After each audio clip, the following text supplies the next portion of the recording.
अब प्रेम का विशेषण क्या है महाराज जी? बड़े सुंदर विशेषण है प्रेम के। प्रेम तांबूल गत शूल संशय सकल विपुल भव वासना बीजहारी। ये प्रेम जो है ना वो विशेष है, और विशेष प्रेम के ये सब के सब विशेषण है।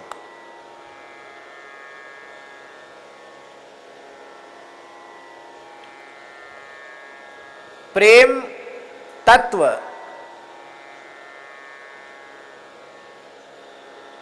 किसी को प्राप्त हो जाए,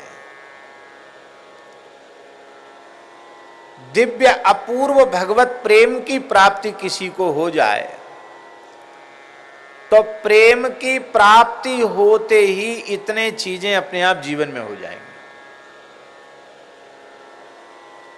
शूल, प्रेम प्रकट होते ही सारे शूल खत्म हो जाएंगे।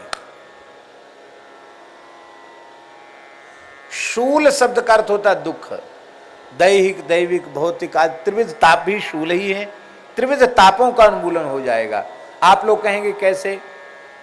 मन जहां भगवान के नाम रूप लीला में ठीक से लग गया, वहां फिर बाहरी वेदना की अनुभूति होती नहीं है।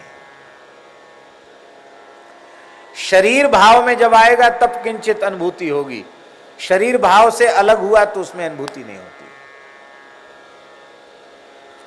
एक महापुरुष के बारे में हमने सुना है, कानपुर देहात क्षेत्र में गंगा के किनारे एक महापुरुष रहते थे। परम पूज्य श्री कवि जी महाराज की वाणी से हमने सुना, उनके गुरु जी की बात। लश्करी महात्मा थे। लश्करी तिलक होता ना, बीच में भी श्वेत शुक्ल श्री धारण करते हैं। लश्करी महात्मा थे, बहुत अच्छे संत थे। आहरनिश नाम जप करते थे, और ऐसे नाम जप नहीं करते थे, जिह्वा से उच्चारण पूर्वक श्री सीताराम श्री सीताराम श्री सीताराम, ऐसे धीरे धीरे श्री सीताराम श्री सीताराम श्री सीताराम श्री सीताराम श्री सीताराम। जब तक सोते नहीं तब तक ऐसे बोलते रहे, श्री सीताराम श्री सीताराम। ब्राह्मणों के यहाँ से उनकी भिक्षा बंधी हुई थी।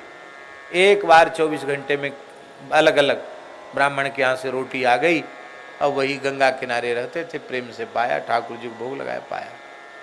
बाकी किसी ने उनको सोते हुए लेटे हुए नहीं देखा, हमेशा श्री सीताराम श्री सीताराम। उनके शरीर में घाव हो गए, कुष्ठ हो गया, उन घाव में कीड़े पड़ गए।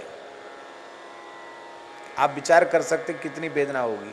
कीड़े पड़ गए, वो कीड़े घाव से नीचे गिर जाते। तो बाबा बड़ी करुणा भरी दृष्टि से कीड़ों की ओर देख के कहते, सीताराम सीताराम, राम जी कहाँ जाओगे, भूखे मरोगे, इसका क्या होगा, श्री सीताराम। कीड़ा उठा के फिर घाव में रख लेते, श्री सीताराम। कीड़े काटते होंगे, कैसा लगता होगा? हम लोगों की बुद्धि काम नहीं करेगी। गांव के लोगों ने कहा इनको तो कानपुर ले चलेंगे, इलाज कराएंगे। बैलगाड़ियों का साधन थे, बैलगाड़ी लेके आए, बाबा जी को बिठाने लगे बैलगाड़ी में। बाबा बोले, भजन में ज्यादा विक्षेप किया ना लोगों ने, नहीं ले चलेंगे हॉस्पिटल। बाबा बोले, देख लो, कान खोलकर सुन लो, हमारी इच्छा के विरुद्ध तुम लोग जबरदस्ती उठा के ले गए, तो जो जो हमको ले जाएगा उसका अनिष्ट हो जाएगा, बुरा हो जाएगा, उसका नुकसान हो जाएगा।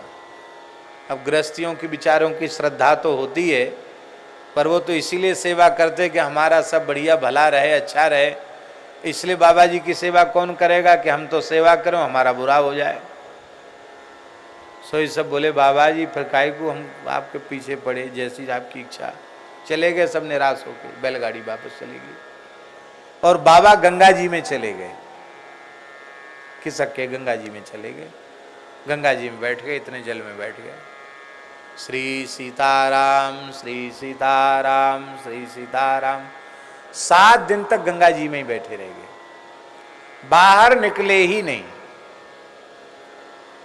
कई गांव के लोग इकट्ठे होके आए, बोले बाबा जी अब गंगा जी से बाहर पधारो, अब हम आपको कभी परेशान नहीं करेंगे कि आपको डॉक्टर के पास हॉस्पिटल ले चलेंगे। अब तो आप भीतर आओ, कुछ खाओ पियो। सब कुछ खाना पीना छोड़ दिया, गंगा जी के चले गए। वो गंगा जी में क्या चले गए, गंगा जल के स्पर्श से ही सारे घाव भर गए। मछलियां नोच नोच के घावों को खा गईं, सब मछलियों ने ही सब घाव ठीक कर दिए। और जब बाहर आए तो 7 दिन तक पानी में रहने से चमड़ी गल गई थी। वो सारी चमड़ी ऐसे उतर गई शरीर से जैसे सांप की कैंचुल उतर जाती है। सारी चमड़ी बाबा जी की उतर गई। और पहले तो महात्मा थे श्याम वर्ण के, अब एकदम गौर वर्ण के हो गए महाराज जी। ऐसे हो गए जैसे कायाकल्प हो गया हो, न कहीं घाव न कहीं घाव का चिन्ह, न कोई बीमारी, ठीक हो गए। ये घटना हम इसलिए सुना रहे हैं कि शरीर का प्रारब्ध तो शरीर पर आया, पर भगवान नाम के माधुर्य का अनुभव होने के कारण, भगवान के निरंतर चिंतन के कारण उस देहगत जो व्याधि है उसका चित्त पर प्रभाव नहीं पड़ा। ये बात